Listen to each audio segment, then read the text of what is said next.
once before, so I have to remember how it works. All right, so we should be live.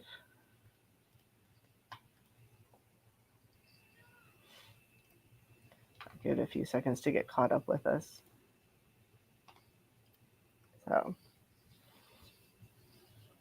So how are you doing tonight otherwise?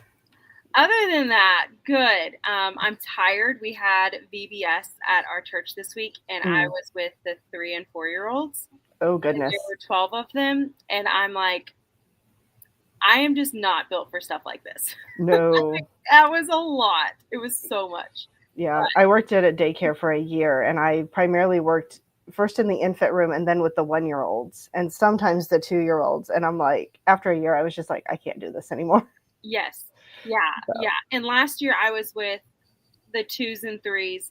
And I kept thinking, well, maybe the next year, like the next grade up or whatever, will be better because, having to change all the diapers and stuff is a lot. But I'm like, no, all of these 12-year-old or little 12s, the 12 of them needing to go to the bathroom, it was constant. Yeah. On top of also trying to rein them in, it was like, I'm just going to be super happy with my 5-year-old at home. Right. Yeah, I worked, I think, 2 days in the 4 and 5-year-old room when I was at the daycare. And those were like the 2 best days I had at that job. Yeah. Because I'm like, oh my goodness, the independence they have that the 1-year-olds don't was so nice. Yeah. Yeah. Our VBS isn't until August, so. Oh, I got you. We still got a ways to go. But, yeah, I don't know why we do ours so early, but. Yeah. I think our church did it before in May, so the fact that it's in August is nice. Oh, yeah. So, and they're also doing it in the evening this year.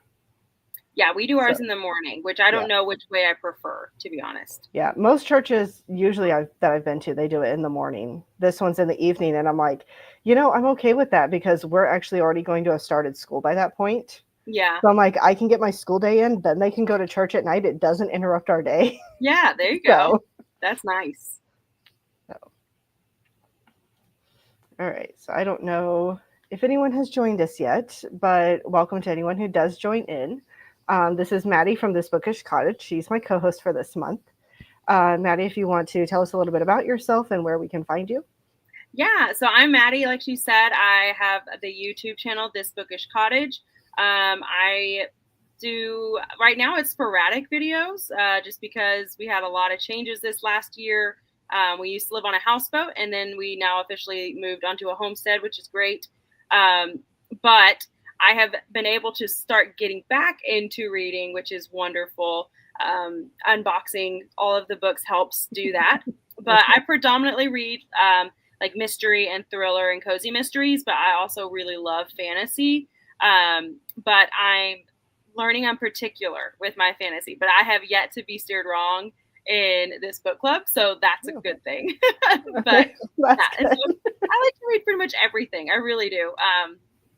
Because I mean, there's authors that write different genres like across the board, and I like to read all of their work, and sometimes it's like it's a horror, and normally I will not read horror, but I've been given that a shot, and it's been interesting. But yeah, I like to read just about anything, and try to have fun with my videos, and come up with fun ways of reading books and stuff like that. And I also do a readathon in May that is called Mystery and Mayhem, and that's actually going to be in April this next time. And so, yeah, that's kind of, I guess, me in a nutshell. Got a 5-year-old kid and a old man of a husband who works night shifts. I don't know. That's about it. Yeah. Yeah, I followed the Discord for your Mysteries of Mayhem since I was one of the booktubers potentially getting knocked off. And so I was like, I at least want to see what's going on because I don't have the time to read that many books. Yeah. But I at least want to see what's going on.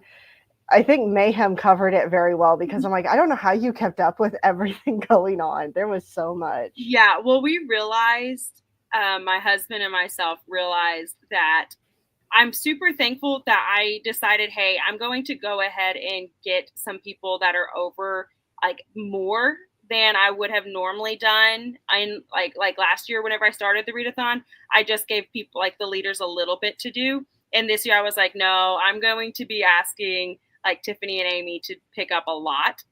And I think that was really wise because it ended up being a bigger readathon than I even imagined. And so it was at that point, I was like, okay, this just got kind of crazy. And then, all the moving parts, I pretty much did nothing but readathon and read for the month of May, which was fantastic. But at the same time, I was like, by the end of it, I was like, oh, I do have a family. Yeah. Who I haven't seen this month. Right. That's why I was almost afraid to ask you about doing it this month, but I was like, I need somebody who's has an interest in Asian fantasy, and you seem like you at least might, because you've read a variety of fantasies. So yes, I was very happy that you and had said yes. I was like, I would have understood if you said no after May. So. No, it was great. I did not read hardly anything this month. I will tell you that. But I think that's also because with reading our book, I was spending more time really reading that book, instead of just trying to mark it off a list or anything like that. And so it was she's a big girl. That was a big book. It was.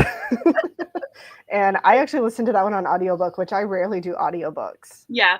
But I was just like, I need to be able to get through this book, and I don't have the time to just sit down and read. Mm-hmm. So I just had to get an audiobook and listen to it just so I could actually finish it in time. Yeah. I did like both. It was the mix on that one. Yeah. I've learned I can't do the back and forth. It's either if I stop and I do tandem reading to where I'm doing both, then that's fine. Yeah. But otherwise it's got to be like all audio or all physical. If I go back and forth, my brain has gaps and can't remember what happened between because it's almost like it separates the two different parts, and I don't know why. Yeah, I can see that. Yeah, I can't do it. I've learned that. So. I'm reading Mansfield Park right now for our Jane Austen read along. I'm really enjoying it, but I'm not even halfway through. And I've thought about going to audio, but I'm like, no, I've already started on physical. If I switch to audio, I'm going to get lost. So, I'm obsessed with that book. That's one of my favorite. And most people actually hate that. They're like, that's her least popular one, which I guess I don't understand, but I'm really enjoying it. So I'm in the middle of figuring out the play. Oh, okay. So that's where I made it to. I know everybody will know what that is if they've read it. Yeah. So, okay. But we're here to talk about Daughter of the Moon Goddess, so we should probably talk about that one. So do you want to give a brief summary of this one, or do you want me to do it? So I can, but I can also say that I am also world's worst at remembering characters' names. So, I was glad I listened to this on audio, because otherwise I would not know how to pronounce their names. Yeah, and I still struggled even with that, because some of them are very close, they sound similar to me. Yeah. And maybe it was just me. And in reality, they're nowhere close to the same thing.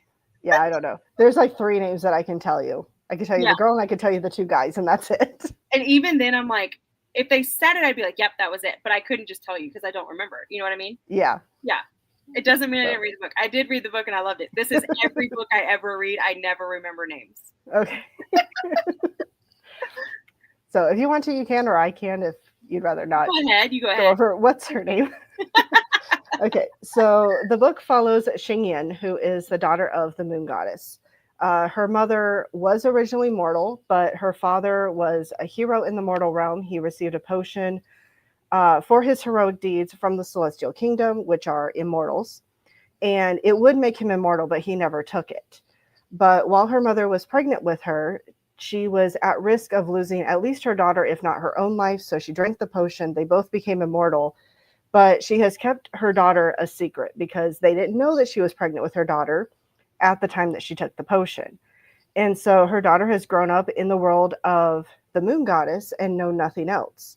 But then one day she accidentally starts to tap into her magic, and it gets noticed by the celestial kingdom, and she has to flee her home. And she ends up in the celestial kingdom where she has to try to make a living for herself. And she also wants to try to figure out how to break the curse on her mother so she is no longer trapped within the moon realm. I think that's as close as I can get to describing her home. She does meet some people who are in the military. She befriends the prince of the celestial kingdom, and there's quite a bit of cast of characters in this one. So that's as good of a summary as I can do. That was great. I loved it. That was better than I would have done. Yeah. But yeah, I looked at her name and I'm like, I would not have gotten Xingyan out of that pronunciation, out of that spelling. So yeah. Yes. that was why I knew for this one, it's like, I'm definitely going to have to tandem this thing because I will get so caught up in how to pronounce their names that it will take me forever. Yeah, Really. the hard part was I had to type the names in the banner for this. Oh, yeah. And I'm like, I don't know how to spell the names. I only know how to say them. Yeah. So, all right. So we'll just start with some general non-spoilery thoughts on the book. So that way anyone who doesn't want to be spoiled can stay through this part. And then after that, we'll probably end up getting more into spoilery stuff. So we'll keep it non-spoilery for now. So if you want to give your thoughts first.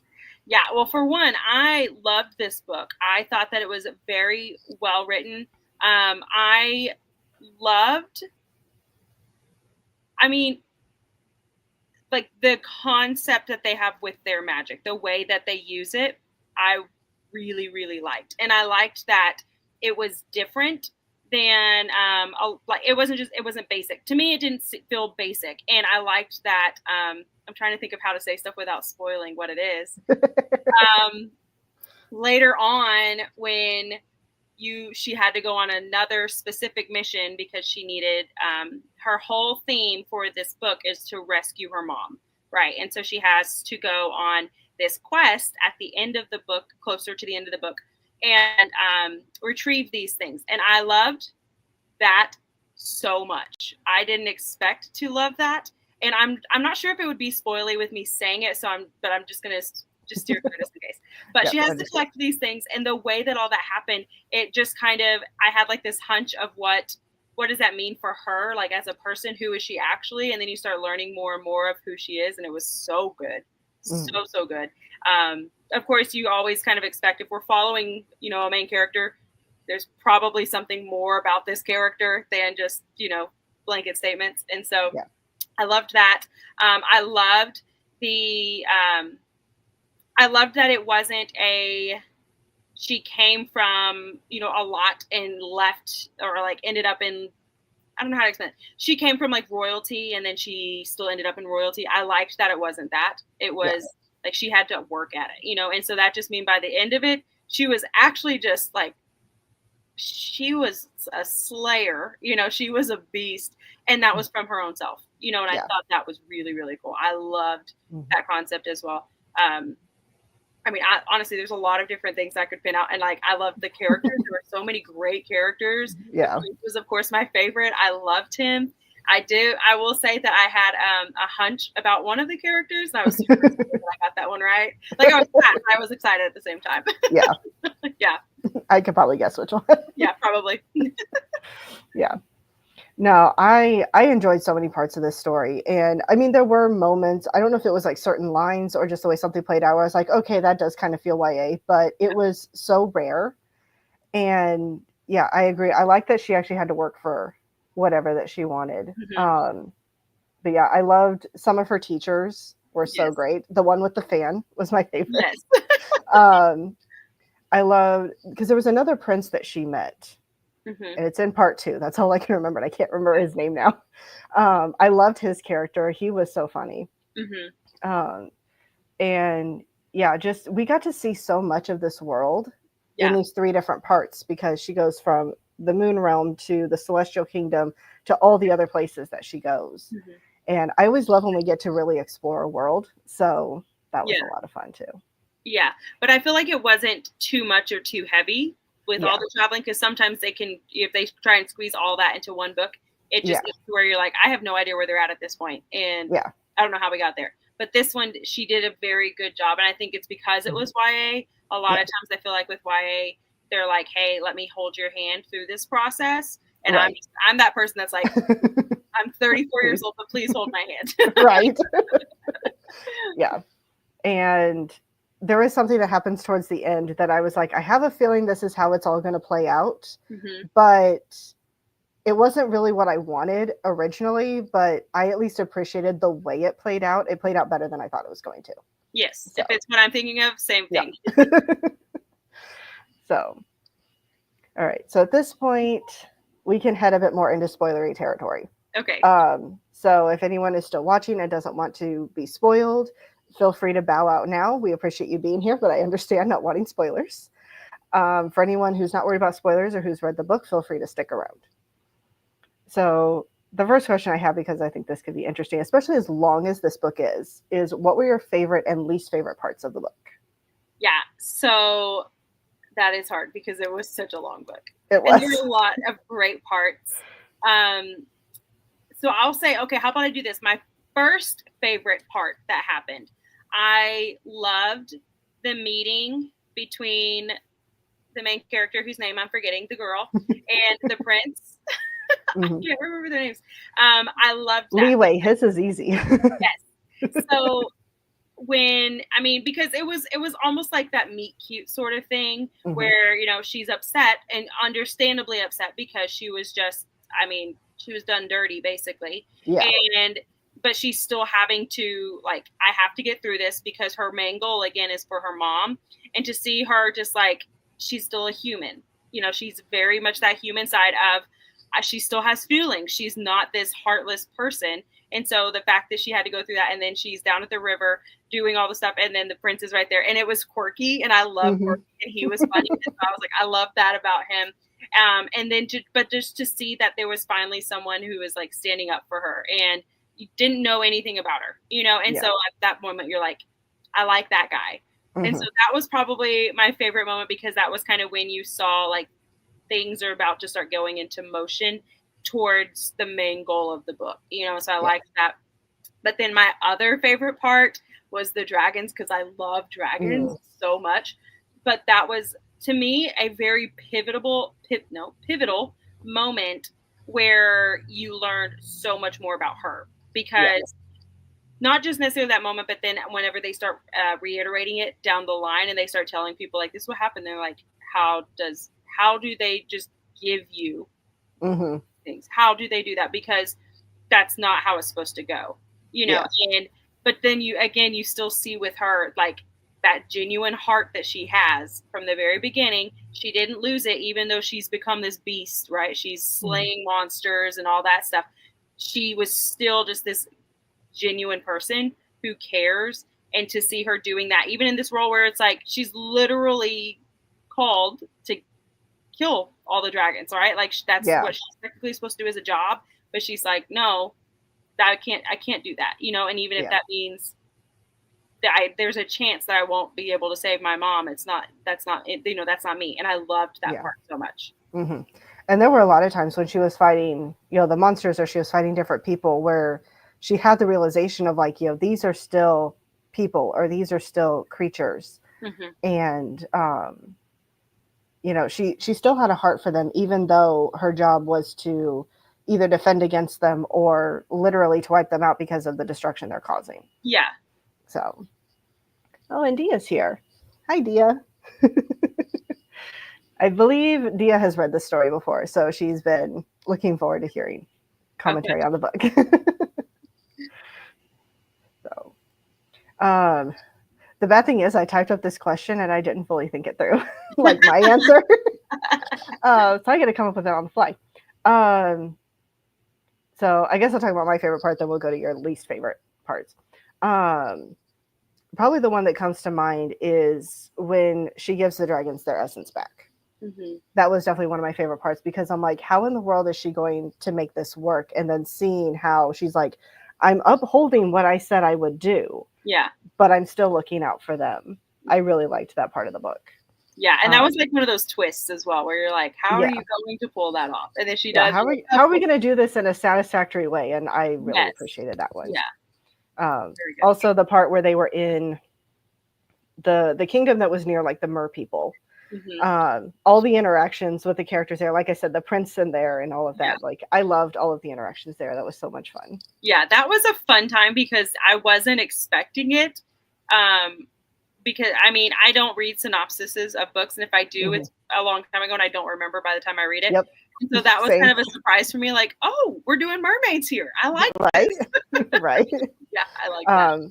I also like that, like, when she threw the plates at the one dancer, I was ready for it to be like, oh, you've been a soldier too long, you jumped the gun, there was nothing wrong here. And then it turned out, no, actually she was right. Yeah. And I'm like, well, thank goodness she was actually right. I appreciate that. Yeah. I was about to get secondhand embarrassment. Yeah. I'm like, oh no, this is gonna be awkward. Oh wait, she was right. Okay, it's okay. Yeah. Yeah. Okay, so what was your least favorite part of the book? Least If you favorite had part. one. Yeah, I mean, honestly, there's only two that like really stick out to me, and I would say it's mainly because everything was written really well. So it's not anything that has to do with writing. I did not love whenever um, they were having the dinner and the parents announced that their son is engaged. Yeah. That was like I think that I didn't like it because I truly didn't see that one coming, because there was a little bit of talk about it, but not like, they didn't spend hours upon hours discussing this sort of stuff. It was just kind of like a passing sort of thing. And then when it happens, you're just like, that's not how this is supposed to go. Like, that's not what this book was saying, and like he was falling in love and like all this stuff. And so I didn't love that, but also that's because that's like one of my things. I hate when they do that sort of stuff in books, and also because I really liked him and I was like, you can't do that to him.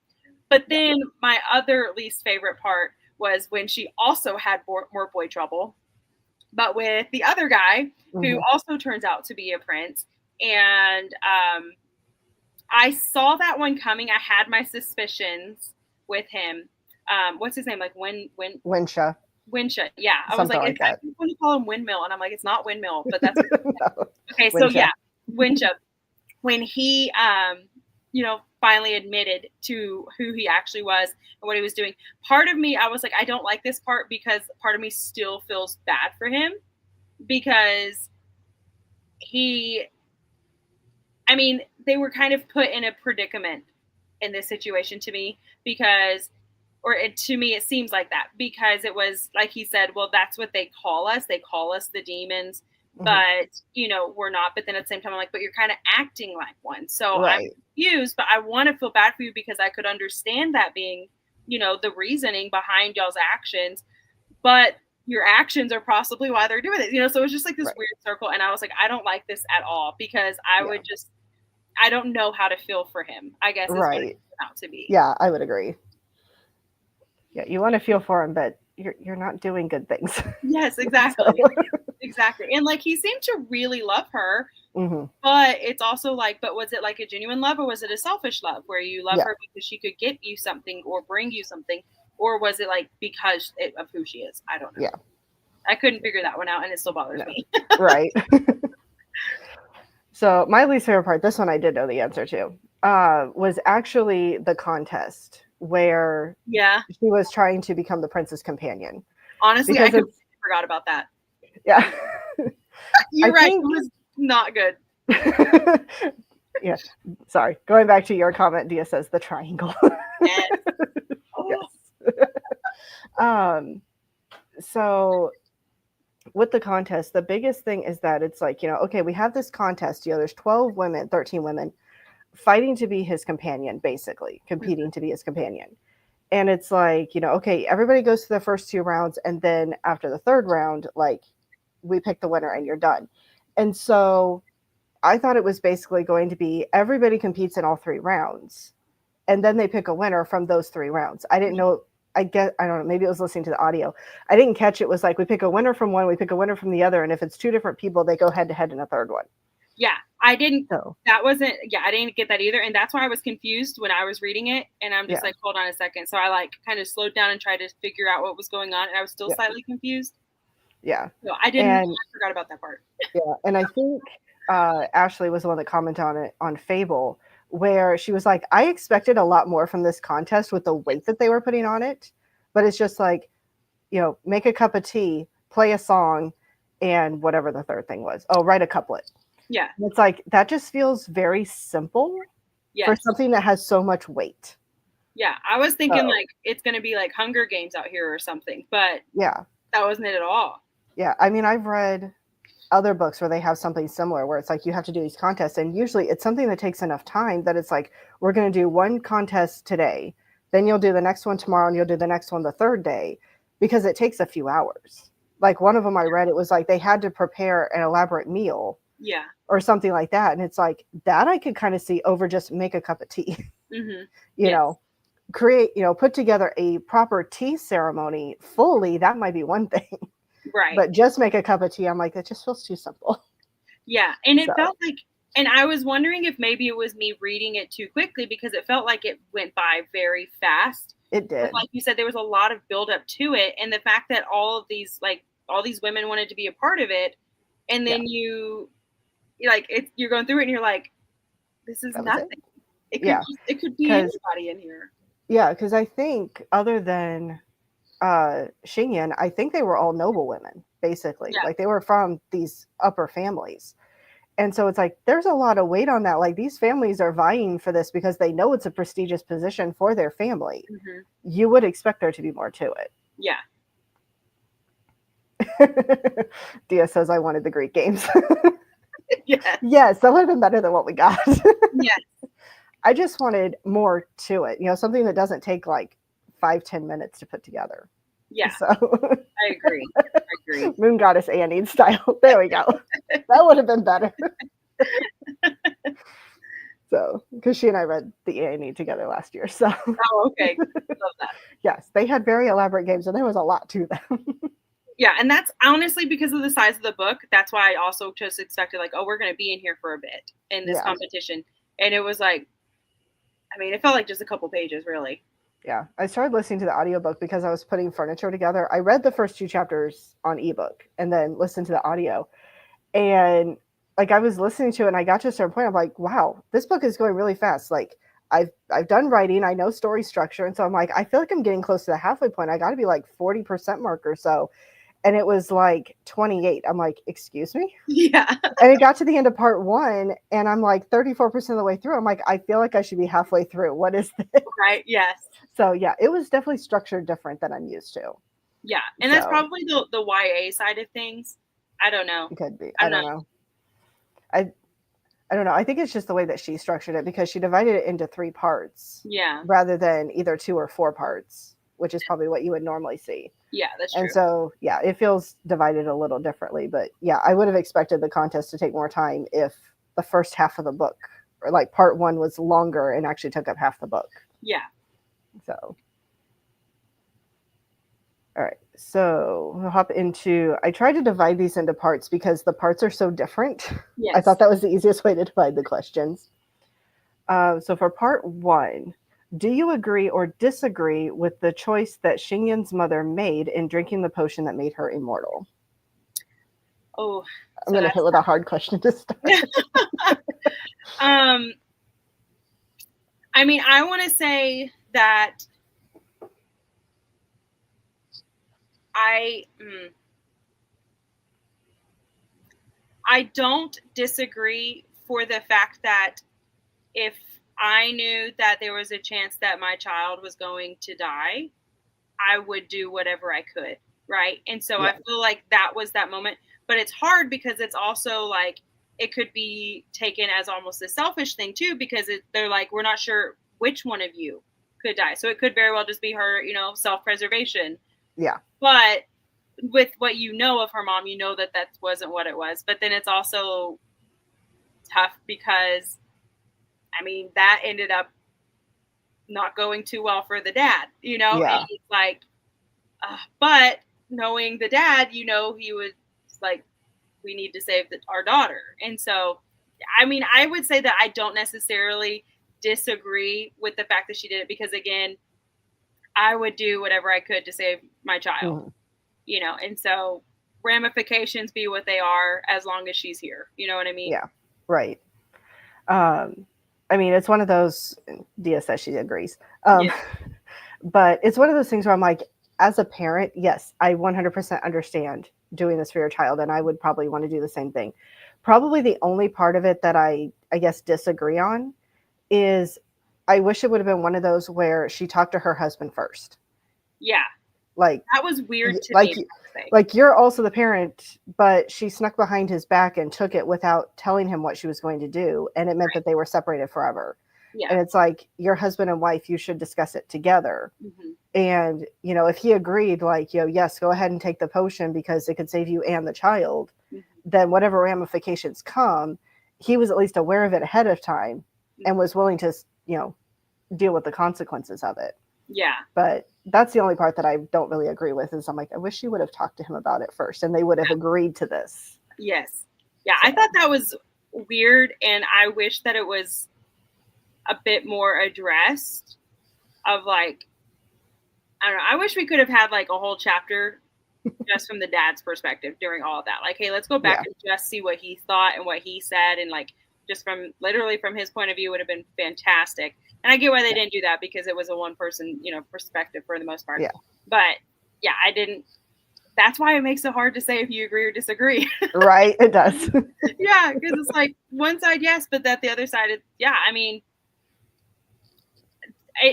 but I also don't think that it would have been an easy choice for her either way. No. Because it was choosing, do I choose my child or do I choose my husband? Because there's going to be a loss at somewhere in here. Yeah. Dia says she was the moon. He still got to see her. This is true. True. That's so true. Yeah. Unfortunately, she didn't get to see him. That's the downside. Yeah. But yes. I don't know. Something fluttered through my head and it left. So I'm so easily distracted. So, yeah, there is a short story collection that she put out that's Tales of the Celestial Kingdom. So, okay. It would be nice if there was something more from her parents' perspective in that book. I don't know if there is or not, but it would be nice if there is. That'd be a good one. Yeah. All right. And then also from part 1, what are your thoughts on the contest? Apparently, I still misspelled her name. There's not supposed to be an A in there. We already actually kind of talked about that because I didn't like the contest. Yeah, I didn't either. So this is what I get for not proofreading before I bring up the banner. All right, so we'll just move on to part 2. We've discussed that enough.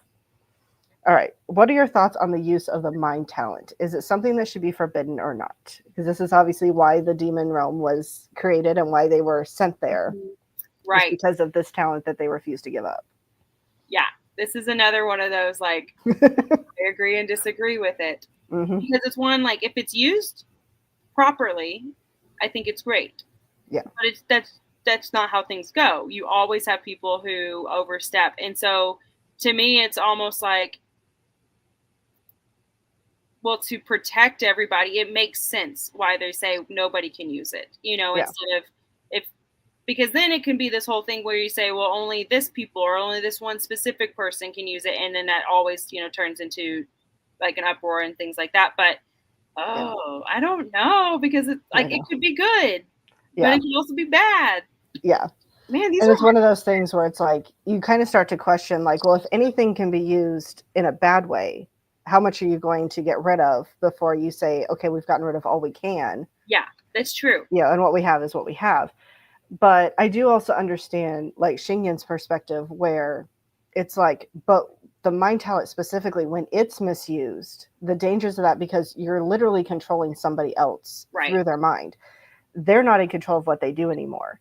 And that feels different than just using a weapon on a person. Mm-hmm. So I'm like, again, it's like, I do understand both sides. Yes. Because it's like, yes, it can be taken to an extreme of we try to get rid of anything that's used negatively. But at the same time, this is one that when it's twisted and used incorrectly, has such dangerous repercussions. Yeah, because it's also one of those, like what you were saying, completely agree. And this isn't a power that is only like technically being used by you, because as you're using it, it is using somebody else, so it is highly affecting somebody else. And like you said, it's not like, oh, I'm just going to use this water and like, put them in a tsunami or something. That's different than saying that I'm going to make this person literally go and like take out somebody else or something, or like we saw with Leeway. Exactly. So like, it's a terrifying talent, but it's also there's good in it. And so, but I agree with, it's almost like, well, where do you draw the line too? Like you said, well, then do we just get rid of all talents? Do we just get, like, nobody can do anything, which obviously they didn't do, but it's like, man. But sometimes that's what it becomes is, okay, we get rid of this one thing because it's really dangerous and everyone agrees. But then all of a sudden you have someone, whether they're a dictator or whatever the case may be, who suddenly comes in. It's like, well, this is also dangerous and this is also dangerous. Yes. And so it can be a very slippery slope very quickly. Yeah. So.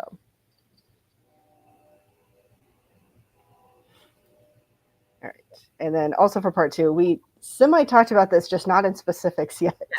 Was there anything you were able to predict while reading through part 2? Yeah, so I did. I saw when the love triangle started happening. I had my suspicions about I literally just forgot his name. I already told you. Wencha and Leeway. Yes. I don't know which one you're going for. The W. Okay. So whenever he said something, and I can't remember, I should have written it down, because he said something, and at that moment I was like, okay, I'm pretty sure he is connected to something. I couldn't figure out like what dark area he was in, but I could tell that he obviously wasn't there for what he was saying he was there for.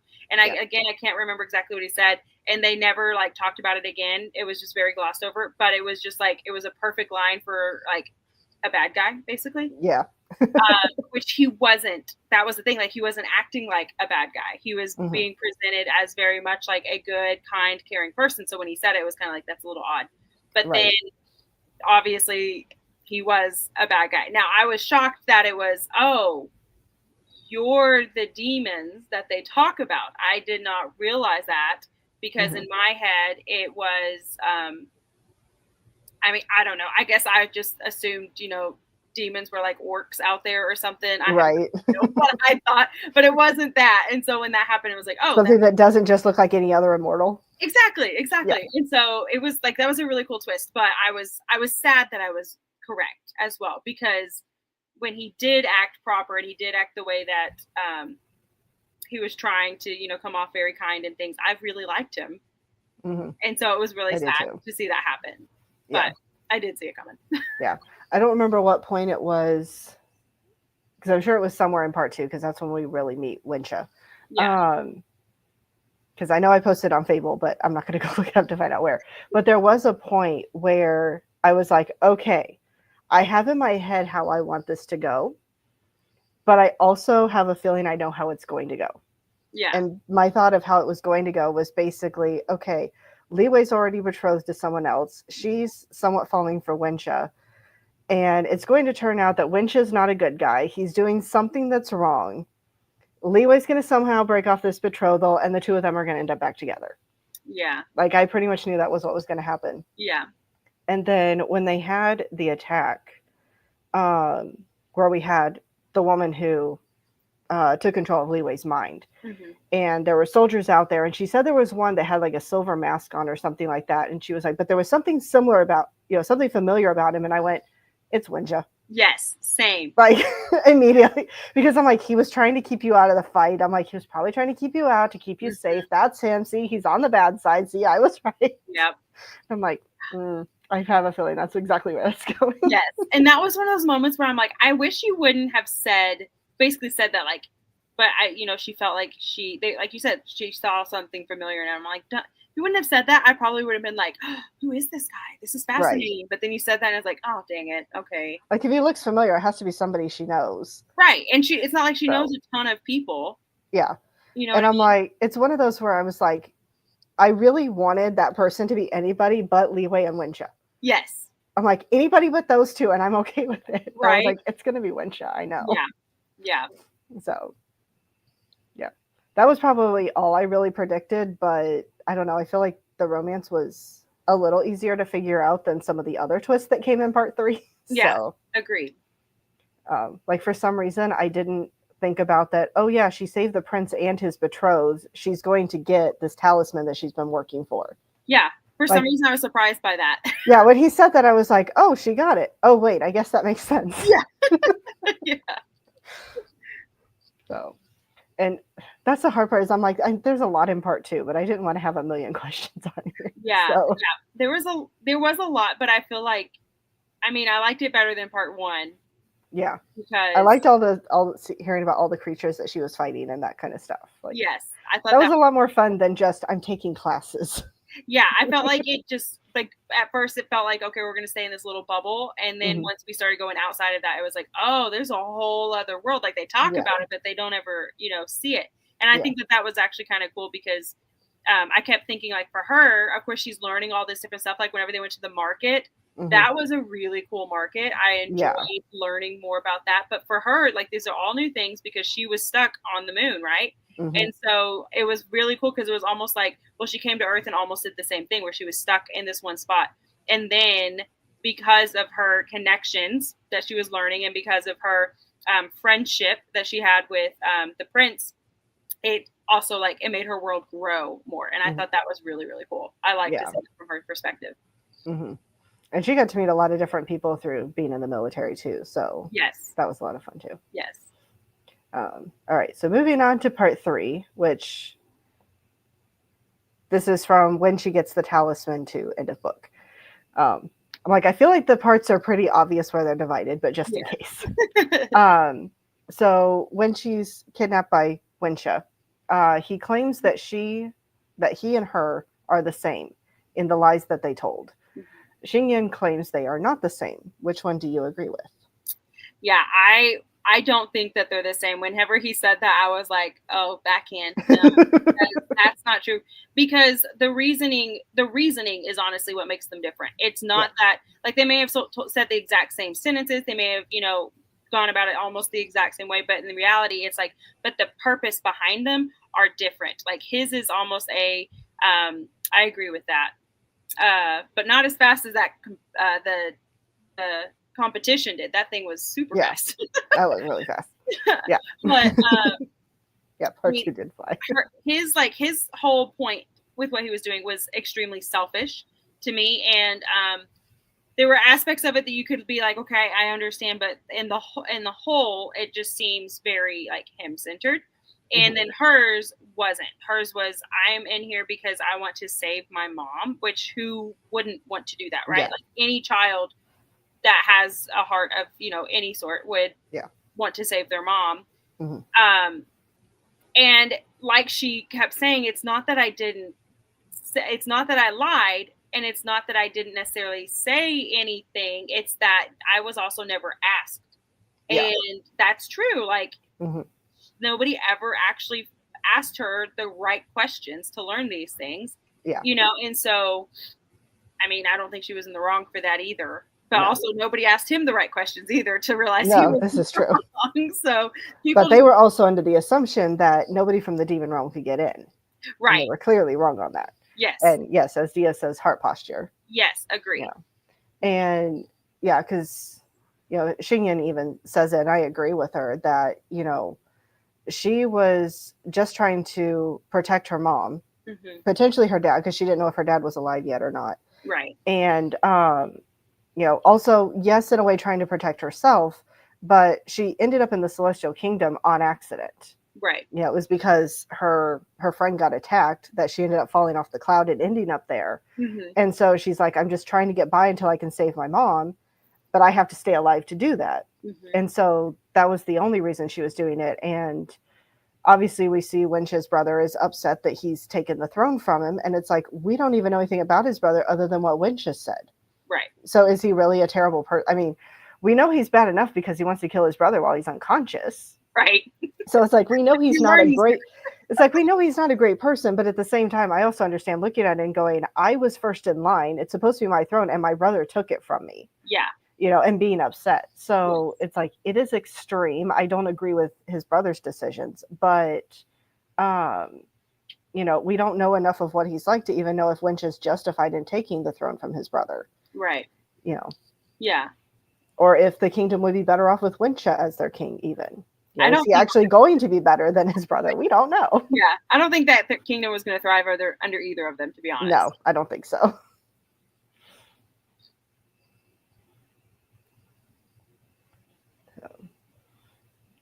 Okay, and we'll get to the fun part. What are your thoughts on how the romance ultimately played out? I mean, I wasn't mad about it. Yeah, I don't know. I struggle whenever it comes to love triangles in general. I don't love them. Yeah. And so that was hard for me to have to, like, read through. And I always hate, like, I understood why the prince still reacted anytime he saw her. Like, I understood why he was acting the way that he did, because he didn't choose Yeah. to be betrothed. He did not choose that. And so it would be different if he had, right? Yeah. And so then I would just hate the dude. But Yeah. because he didn't, and it was something that was being required of him, it gave you a whole lot of sympathy, right? But then, like, you want her to go ahead and move on because, Yeah. you know, but then it was still, it just kept happening. But in the end, I was, of course, I was happy with it. I was thankful because Yeah. it, like you said, it made sense. And it kind of was like from the beginning, well, not from the beginning, but whenever the love triangle kind of started happening, you were kind of like, I feel like this is going to be, I feel like this is going to be the outcome. Sorry, I'm looking at all of Dia's emojis. Pretty much. Yeah. Yeah. I felt like that was a roller coaster. I do have to say, like, yeah, that love triangle was a roller coaster, which, yeah. I mean, I guess teens eat that up. But for Yeah, me, right. this is quite nauseous. Yeah. It's like for me, it's like, and this is why I'm married. So Right. I don't have to deal with this anymore. Yes. Oh my goodness. Like, if that was dating life, I would have just stayed single. Yeah, no. I'm Not good. doing this. Yeah, when I got partway through part 2, like I said, there was a certain direction I wanted it to go and a certain direction I thought it was going to go. The way that I wanted it to go, because she came to the Celestial Kingdom. Now I'm stumbling over my words. Leeway was literally the first guy that she ever met. Yeah. And so I'm like, I didn't mind the idea of, like, for both of them, this was a first love, you know, and it's very sweet, it's very cute, but he's a prince, he has a duty to his kingdom. So he marries the woman that he's betrothed to.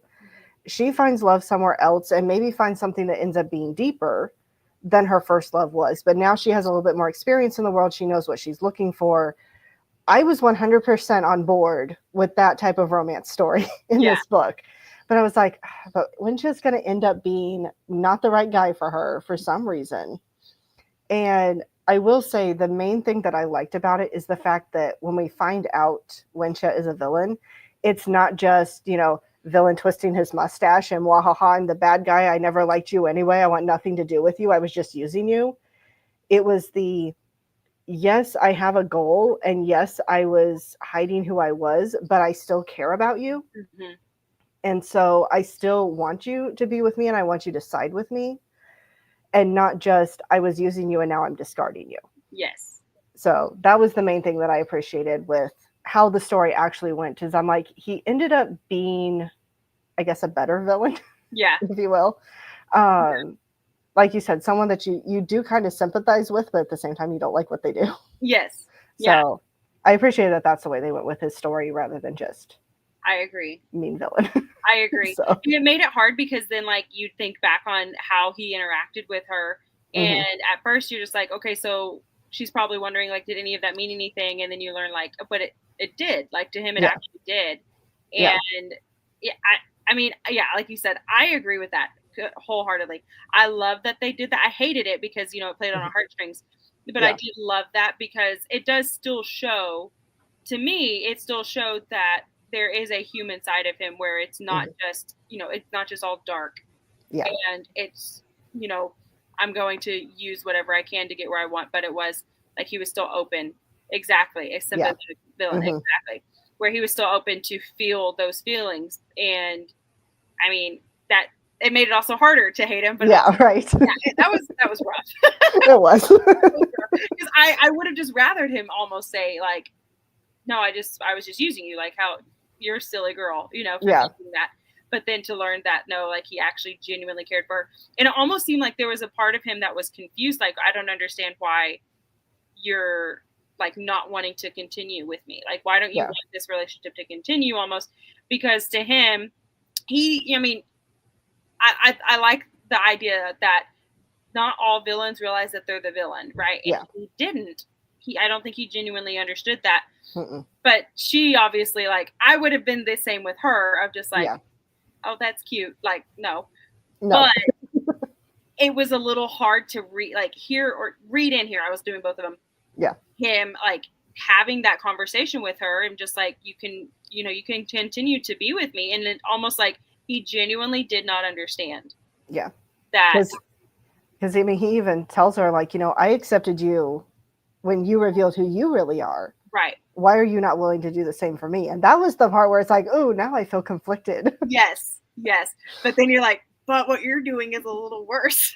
Yeah. It's the same thing, but you're kind of mean. Yeah. I was trying to save my mother. You're trying to usurp a throne.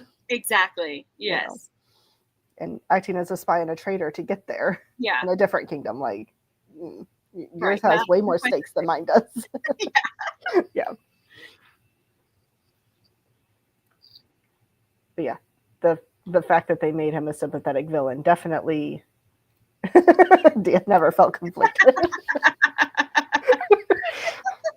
Well, Dia, maybe you're a better person than we are. You're not being taken in by the villain. I would be taken, and it's like, oh shoot, all right.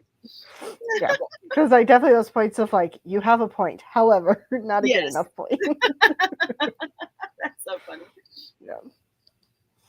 So, all right. So, is there anything that we missed that you still wanted to discuss with this book? Let me think. I know it's a big book. There was a lot there. Yeah. And as we're talking, I'm like, oh yeah, this, this happened and this happened because, I mean, I read it in the first half of the month. I probably should have waited until the second half, but that's when I got my hold, and it's like, shoot, I got to use it now. Right. So, I mean, no, there was just so much. There was so much that was good about it. So, okay, well, something that I thought was also cool, and I think would be really fun to discuss is, what did you think about the competition between the prince and the main character whose name I cannot remember? X, yeah, there it is. Like with the archery and all that stuff. I loved that. Yeah. That was fun to see. Yeah. And I think that was also like showing, it showed both of their side, like how their personalities through that. I thought, but I also just kind of loved that she was just like, I'm not dealing with this anymore. Like, I'm just going to get better because I'm not going to keep losing, and I loved that side of her. She's like stubborn, basically. Yeah. And how he's also like, if you had just waited another month or like 3 months, you had done 6 months instead of 3 months, you probably would have beat me. Yeah. But you were gung-ho and thinking you were going to learn so quickly. Yes. The reunion with her mom. Yes. Yeah. That was so sweet. That was. Her mom and their friend that lives up there as well. Yeah. Starts with a P. Like, I think she's technically an attendant. I don't remember her name at all. I think she's technically like an attendant, but it's like, let's be honest, in a place with only 3 people, she's a friend. Yeah, she's basically family. Yeah. Well, and because she also like literally risked her life to save her and to protect her, and of course, like, she fell off the clouds, so she didn't do 100%, but she tried. She could. Yeah. So yeah, that was very, very sweet. Honestly, I kind of thought that the reunion was going to be a little bit longer. I guess I was a little more surprised that it's like, oh, we're like real close to the end, which makes sense. But I guess that, I don't know. I thought that there would just be a little bit more there. Yeah. But it was still very sweet. And it was one of those like, we've read this much of the book. I'm happy that this right. is this is where we get to end the book, right back where we started. Yes. Yeah. So, yeah. And there's a second book. So, might get to. Oh, yeah. I forgot about that. More with her mom there. Yeah. So. Well, now I'll have to read that one. I completely forgot there was a second. That was actually my next question. Yeah. Yes, I do. Now that I know. Right. Yeah. I definitely want to read the second book. I really enjoyed this one. So. I think we get into it in book 3. 3 books? Okay. So now. See, I knew about Tales of the Celestial Kingdom. Oh, no, she corrected it to 2. Sorry. Oh, okay. I was like, but that was listed as 2.5. Right? Like, they're going to try to be Robert Jordan over here, writing all these massive. Yeah, and my ebook edition only said it was 400 and some pages. I'm like, I feel like I've seen that book. It's got to be at least 500. Yeah. Like, it's okay, Dia. I didn't read fast enough. That's on me. So, all right. So, final thoughts on the book, and what star rating did you give it? So I gave it a 4-star because it was very, very good. I'm very hesitant with fantasy sometimes because too often it is hardcore romantasy, and I don't like romantasy. Like, just not my thing, because usually it's just gross. Yeah. So I just don't like that. And so, but I also I knew that you would not have chosen that kind of book. And so I was like, this is going to be good. Yeah. But sometimes it's also, there's a lot of moving parts in fantasy that can make it really hard. But I think because it was YA, it made it to where it was actually, like, I could actually take it all in and I could understand what was going on. Now, the names, of course, confuse me because they're Chinese names, and they're not common in my everyday life. Yeah, or at least Chinese pronunciations. I don't know if they're actual Chinese names, but they're at least those pronunciations. Yeah, so, Well, it makes it hard when you're not familiar with them. Exactly, and it's like with Wheel of Time. Whenever my husband tries to talk to me about it, I'm like, I only remember one of the characters because his name is very normal. Everybody else, I have no idea who they are. You know, Matt. Matt. I know who that is. And like Perrin, I understood once I started watching the series. But like for the most part, it's like there's a lot of names that they're not normal names that we hear on a day-to-day basis, and so it's very hard for me to remember. Yeah, and in his book, they're not even spelled the way that they're pronounced. No. Like, I have names where I've been pronouncing them a certain way. I go look in the glossary and I'm like, oh, apparently I've been mispronouncing that. Yeah. Not get the correct pronunciation in my head whatsoever. Yeah. And I think that this one, that didn't happen. I was worried because sometimes that can happen. Yes, that's very, very true. Mm-hmm. It did feel like there was enough characters to keep like a lot, like there was like, you know, tension and there was little animosity, but then like her friends who, again, I will never remember people's names, but her friend who was just like the sweetest one who had all the information about everything. I adored her. She was so stinking sweet. And I think that we needed a character like that who was almost like, they were almost like the honey to everything that was going on. And so I just really, really liked her. But anyways, I loved the book. I would say I didn't do the 5-star just because, again, I don't love triangles. And so those always kind of knock it down for me. I didn't love the competition. Like you said, I literally forgot about it because I didn't like it because it just seemed like it was so fast. But that was, it was a pivotal moment in the book. And so that was a little strange. And then it was a little more predictable, you know, like you said, if he enters in and you're like, I think this is what's going to happen. That's not what I want to happen, but I think that's what's going to happen. And it did. But there was enough twists and turns that kept me. Honestly, that would have been nice. I thought that, like, okay, well, maybe with the dragons, like, you know, they're going to kind of make it like a, you know, fantasy version, like a clean version of Fourth Wing or something. But no, but I mean that's okay. That's okay. You know, it worked out great. But I was kind of like expecting something in that area. I mean, there's so many creatures that are unique to Chinese mythology. It's like you easily could have found like a small creature or a small animal that's native to China or something like that you could have brought in that would have felt unique to us. Yes. Even though it's common there. Yeah. Yes. An animal companion would have been a lot of fun. It would have been a lot of fun. I think so too. I hadn't thought about that, but yes. I thought about it whenever the dragons came up and it was like, oh, is this going to be like a thing now? Is that going to, like, is she going to almost be like Hiccup and this is going to be her toothless, you know, like revolution? And it's like, oh, that's not what happened. Okay, never mind. These dragons are not pets. Right. Yeah. So. Yeah. But I still like that. Like they kept the dragons who they were, you know, and didn't like just because she was a human who had an interesting connection with them doesn't mean that they're going to change everything about themselves for her, you know, and I thought that was pretty cool. I actually liked that. So it was a great book. I really liked it. It was a big book, which I wasn't expecting when I went and got it from the library. It's like, oh, this is a chunk. But it was very, very well written. And it does make me really excited for the second one. And I think that there was still enough, not necessarily like, I don't feel like there were hardly any like plot holes, but there were little questions left at the end that I think would be perfect for the second one, you know, and that was probably why they were left there. Probably. So I thought it was great. I think if you love fantasy, it's great. If you don't love fantasy, but you like romance, it's there. That's also a great thing. But then also it's like, it felt like it was a lot of action as well. And I don't really know how to, there was enough also like, as a mystery reader, I was like, there was enough mystery in there where I was like, what is happening? Right. There's a little bit of thriller aspect happening. Like, it was great. I liked it. Yeah. It had a lot going for it. It did. It did.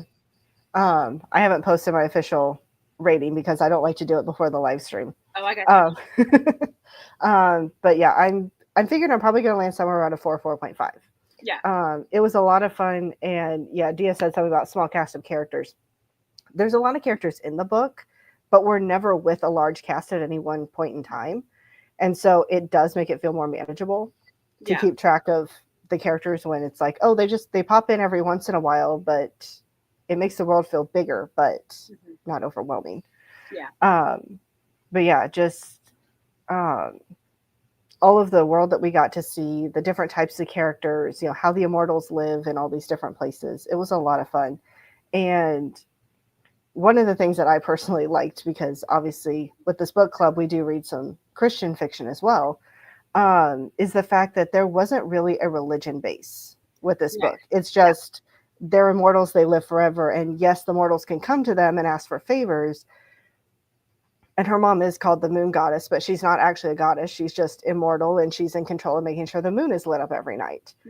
And so it's like, it's not really a religion. It's just there's these people who are immortal, and you can go to them for help. But they're not gods and goddesses in the way that we would normally think of them.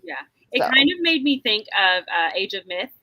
And it was kind of similar to that, because I was thinking the same thing of like, man, this is going to be one of those almost uncomfortable things, because whenever they bring in like little G gods, it can and then like you see, they're all pantering about these people and all that stuff. It can be over, like, I don't know, it can turn me off of a book sometimes. Because I am also a Christian, and so I prefer, obviously, like that not to be the thing. But I think, like you said, they did it really well, where it was almost like they're immortal, but they're almost still just like humans in a way, and like they're just humans who live a really, really, really long time. Yeah, exactly. And and so I liked that concept a lot. And like I said, it kept making me think of Age of Myth, where it was like, it was a misconception of how who they were and how they actually like lived and survived. Yeah. You view them as gods, but they're really not. Yeah, exactly. All right. Any other thoughts before we wrap this up? No, just it was such a good book. I'm so thankful I finally got to read it, because that has been on my TBR for a while. Yeah. And so I was super excited when you asked if that was one I wanted to read. Like, yes, I do. Yeah. I'd heard of it for a while and it sounded interesting, but I think it was last year that Chantel read it. And she talked about it very favorably. And I'm like, okay, I need to go check this book out if she liked it. So yeah. So, it was good. Yeah, we don't have completely the same taste, because there's things that I will read that I know she would not like. Yeah. But for the most part, anything that she reads and enjoys, I will enjoy. So yeah, I feel like it's pretty safe. Yeah, I feel like that's me and Amy Marie. Because I'll read everything of hers and I'm like, I love it. And then she tries to read some of my stuff. She's like, didn't love it. Yeah. Yeah, The Celestial should feel expansive, yes, because it covers everything. Yeah. So, and yes, the cover is gorgeous too. Yes, that's what drew me in. Yeah. Because, when the cover that I've been using for all of the, I guess, promotional stuff for the book club is definitely not the cover that I normally see, but I'm like, but it's a really pretty cover, so I'm going to use it. Yes. But I think this one, like every cover it has, I think it's really pretty. You know, and that's not always the case. No. But I kind of like the other one that I've been using, just because I'm like, it's different from what I normally see. Yeah. So why not put something different out there? So it's prettier, but the other one's still pretty, Yeah. There is no bad cover for these books. Right. So. All right. So next month's book is going to be Come Back to Me. I almost said Come Back to You. Come Back to Me by Jody Headland. This is a Christian sci-fi. It is a woman who, I believe her father is in a coma, and she's trying to figure out how to help him and her sister who has a genetic disease, and ends up time traveling back to the medieval times. And then has to figure out, one, can she get home? And two, if she does, it means leaving the guy that she's falling for back behind in the Middle Ages. So, yeah. That sounds good. It does sound good, so I'm hoping it's good. It's a little shorter than Daughter of the Moon Goddess, so we at least go from a chunky book to a shorter book. Yeah. Yeah, this one's 340 pages, so it's quite a bit shorter. It's a breeze. Yeah, it will be compared to this one. I mean, Daughter of the Moon Goddess was easy to read, and I don't know if it was because it's YA or whatnot. It wasn't easier to read for its length, but it's like, but at least it's a shorter book. Yeah. So. And my co-host for that one will be Cheryl from Candlewick Library. So very excited to have her on here as well. So thank you, Madi, for joining me. This was a lot of fun, and I'm glad you enjoyed the book. Yeah, you're so welcome. Thank you so much for asking me. And again, I loved this book. I'm so thankful that we finally got to read it. Yeah, I don't know the Doomsday book. I feel like I should. She's saying that. If it's the one I'm thinking of, now I can't remember the guy's name. It's written by a man, if I'm not mistaken. Correct me if I'm wrong. Okay. I don't remember. But I was like, honestly, as much as people have been talking about, like, I can't remember the name of the series now, the one by Gabrielle Meyer. Mm-hmm. Gabrielle Meyer. Yeah, it's like, it's reminding me of that because it's like she's from the present, goes to the past, and has to basically decide where she's going to end up is kind of what it sounds like. Oh, there's a Hallmark movie about that. Yeah. Okay, Connie Willis's Doomsday. Okay. I'll have to look that one up because I'm like, I feel like I should know what that is, and I'm blanking. So, but yes. So thank you for joining me. Thank you for joining us in the chat. Oh, there was so much to this book, and I feel like we only scratched the surface, but yes, we could probably be here for like 3 hours if we wanted to cover everything, and I don't think anybody wants to be here for 3 hours. So, all right, so I think that's all we have for you. So we will see you all later.